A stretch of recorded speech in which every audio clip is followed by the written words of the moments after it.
during this difficult time. The two National Guards men that we're talking about are Sarah Beckstrom, who's 20 years old, and Andrew Wolf, who is 24 years old. They were uniformed members of the West Virginia National Guard, and they were in D.C. to keep D.C. safe, pursuant to President Trump's executive order to make D.C. safe and beautiful. They answered the call, they took the charge, they volunteered, they put their lives on the line for people they don't even know. And that, unfortunately, is becoming a reality more and more for the members of law enforcement. Yesterday on Thanksgiving Eve at approximately 2:15, near 17th and I Streets in the northwest section of the district, near the Farragut West Metro Station, two uniformed guardsmen were ambushed in a brazen and targeted attack. A lone gunman opened fire without provocation, ambush style, armed with a .357 Smith & Wesson revolver. One guardsman is struck, goes down, and then the shooter leans over and strikes the guardsman again. Another guardsman is struck several times. Fellow guardsmen who were there responded immediately, engaging the suspect, neutralizing the threat, and subduing him at the scene. He was transported to a local hospital where he remains, as we speak, under heavy guard. Thanks to the swift and coordinated response of the National Guard and the Metropolitan Police Department, no additional victims were harmed, and the scene was secured within minutes. The suspect, he has been identified as Ramanullah Lakanwal, a 29-year-old Afghan. Surprise. Who entered the United States under Biden's operation. He also yelled Aloha snack bar while he was committing this act of terrorism. Allies welcome, a program following the disastrous withdrawal from Afghanistan.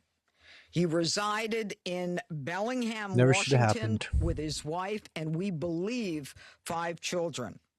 And we're working very closely with our federal partners, especially DHS and the FBI, to review his immigration history and the vetting process itself. There was none. What we know about him is that he drove his vehicle across country from the state of Washington with the intended target of coming to our nation's capital. As we stand here today, the charges that are appropriate right now are 3 counts of assault with intent to kill while armed, a violation of D.C. Code 22-401 and D.C. Code 22-4502. He will also be charged with possession of a firearm during a crime of violence. He faces 15 years under the assault with the intent to kill. We intend to continue monitoring what the charges will be, depending upon the well-being of the guardsmen. We are praying that they survive and that the highest charge will not have to be murder in the first degree. But make no mistake, if they do not, that will certainly be the charge, murder in the first degree. Public the Department execution. Of Justice, under Attorney General Pam Bondi, is committed to a thorough and an impartial investigation. Okay, that's what we need to know. We're all caught up. That was from this morning, so thank God they're still alive, and we should pray for them and their families. So now let's get into a part that I want people to understand how this guy got here and how he was vetted, because he wasn't vetted at all. And the libtards are going to try to gaslight you and say, Trump gave him amnesty. Okay, the guy was let in under Biden, right? Then he overstayed his visa, so now he's an illegal alien. Then he applied, they said, nah, they hadn't even vetted him yet, so they denied his visa, so he would continue to be an illegal alien. Then, in 2024, he reapplied, and then in 2025, after Trump had already started firing all these libtard activist judges that were giving amnesty to like 70% to 90% of their cases. In April, I believe he was granted his amnesty, right? So February, Trump starts firing them. He also removes the TPS status for Afghan nationals. And then in April, the dude suddenly gets approved after he already said no more amnesty for our TPS status for Afghan nationals. What does this look like to you? Use your critical thinking skills. Obviously, we're going to find out more, but my prediction is that this was one of those rogue activist amnesty judges, and he was just granting it to everyone without looking at their case, because we had 70,000 of these people in here, 70,000 Afghan nationals here. None of them got vetted, and we're going to get into that right now. So let's do that right now just to show you guys what we're dealing with here. Now, this is the American trader that opened the borders to millions of illegals, Mayorkas, that anytime you ask him a question of why are you doing all this stuff, why aren't you being more stern on the border, he goes, but my great grandmother was in the H cost. She was in the H cost. And it's like, what does that have to do with anything? How many Afghans, Mr. Secretary, have been admitted to the United States through parole since the fall of Kabul 2 years ago? Congressman, I would be pleased to provide you with that data. I don't have it. There were 70,192 Afghans that were brought into the United States. They were brought here on parole for 2 years. Will you be reviewing each individual status on a case-by-case basis as Of course not. this expiration happens? Too much work. Congressman, you're referring to what we termed Operation Allies Welcome, a program that we are very proud of, that we instituted to provide we know you're refuge proud for of it. individuals, many of whom Will you be reviewing those they came in on parole? Doesn't answer. Will you be reviewing them on a case-by-case basis?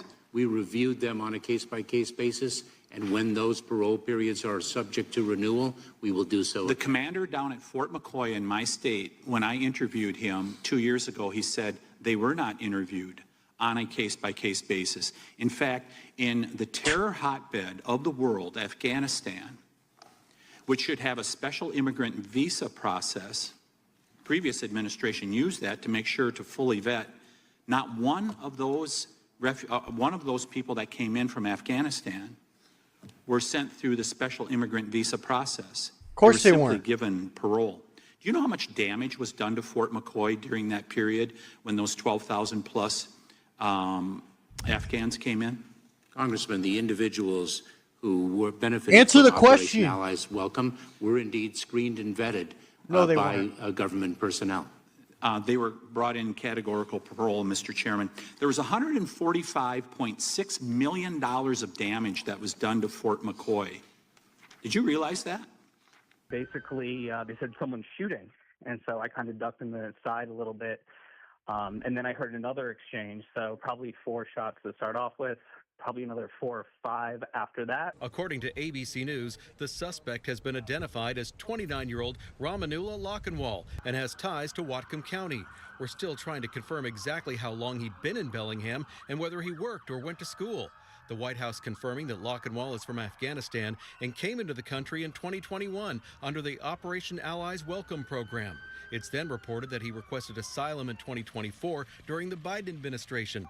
His asylum request was granted in April of this year. Do you see how they leave all that context out? That he was denied. He was denied. His visa expired. He was an illegal alien. He was the Biden illegal alien that he let in, the enemy within. Biden let the enemy within our country.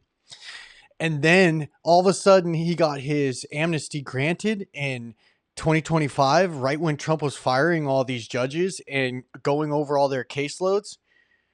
This is like context that's very important. But if you ask a libtard, they'll say, it doesn't even matter that Biden brought him here. Trump gave him amnesty. It's like, no, immigration judges do this, okay? Trump doesn't review every case. That's why we put a halt on all the people they were granting asylum, you retards. under the Trump administration. The Department of Homeland Security is confident that the suspect in custody is a foreigner who entered our country from Afghanistan, a hellhole on earth. He Facts. was flown in by the Biden administration in September Facts. 2021 on those infamous flights that everybody was talking about. Nobody knew who was coming in. The motive behind the shooting is not known at this time. Just days ago, the nonprofit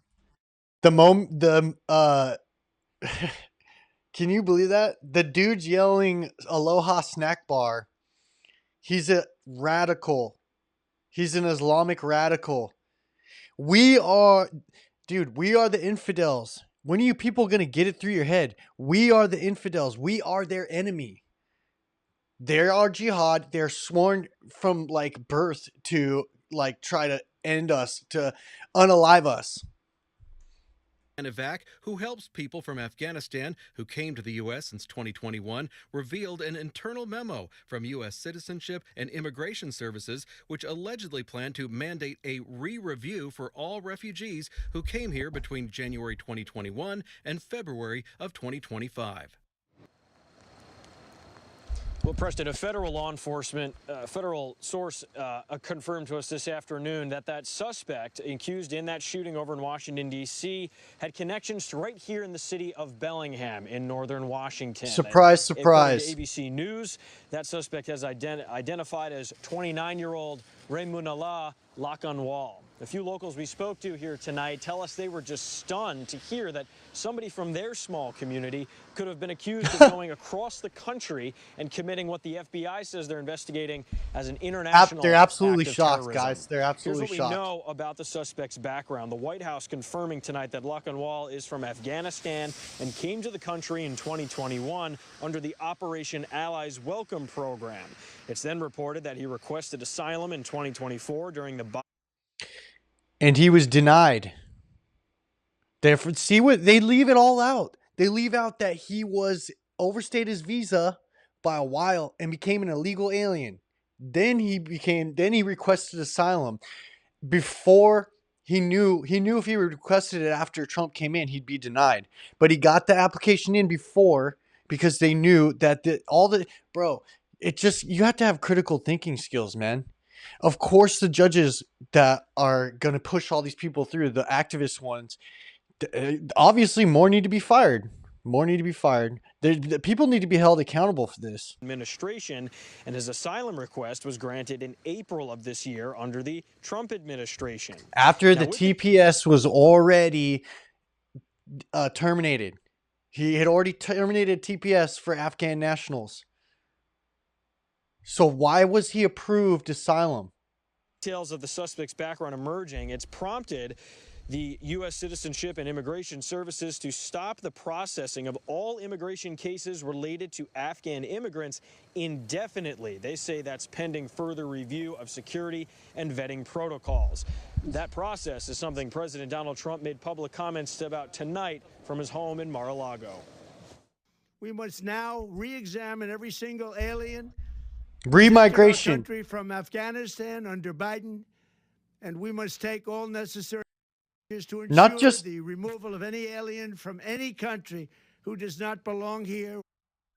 Facts, not just under Biden, that's been here, all of them. Remigration needs to happen now. Add benefit to our country.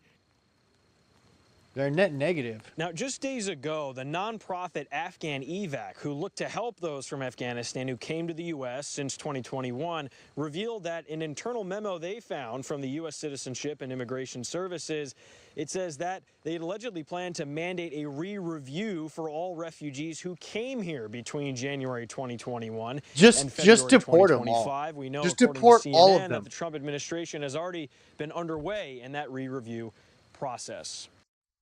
Now, according to ABC News, we are expecting law enforcement.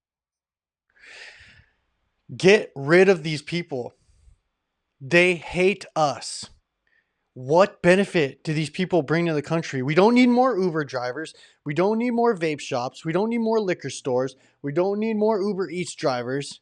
We don't need more people sucking off the system, claiming all these benefits. Dude. We got one more. I want you guys to see one more report from CNN. Lockenwall is an Afghan national. He came to the United States in 2021 under Operation Allies Welcome. To remind you, that's the Biden-era program that resettled those Afghan nationals in the wake of the U.S. withdrawal from Afghanistan. He applied for asylum in 2024, and it was granted by the Trump administration in April of this year. He is No mention of his visa expiring, being a legal alien, waiting like what, 3 years? 3 years until he applied for it in 2024. You see how they do this? They just leave out all this context. All they want you to know is this right here. Right here. Trump granted him asylum. custody at an area hospital after being shot. Now, one source tells CNN that this suspect is not cooperating with investigators. We still Why do would not he? know the motive. We do not know how the suspect got this handgun that he used. We also do not know the full extent of the suspect's injuries at this time. The motive is that he hates America and he's been radicalized by you leftards telling everybody that Trump's ICE is Gestapo, the National Guard is Gestapo, picking people up off the street. If you're brown, they're just going to arrest you, which this guy, this is crazy, dude. You know what?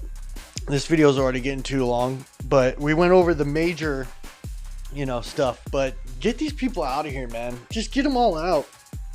I don't know what benefit do they bring to our society? Absolutely none. We need to get these people out of here. We need to stop meddling in other countries' affairs so that way we don't even end up in situations like this, because I don't owe them nothing. My government's the one that did this to them. I don't owe these people to come live in my country. So happy Thanksgiving. I hope everybody has a good day, and pray for these people's families. All right, peace.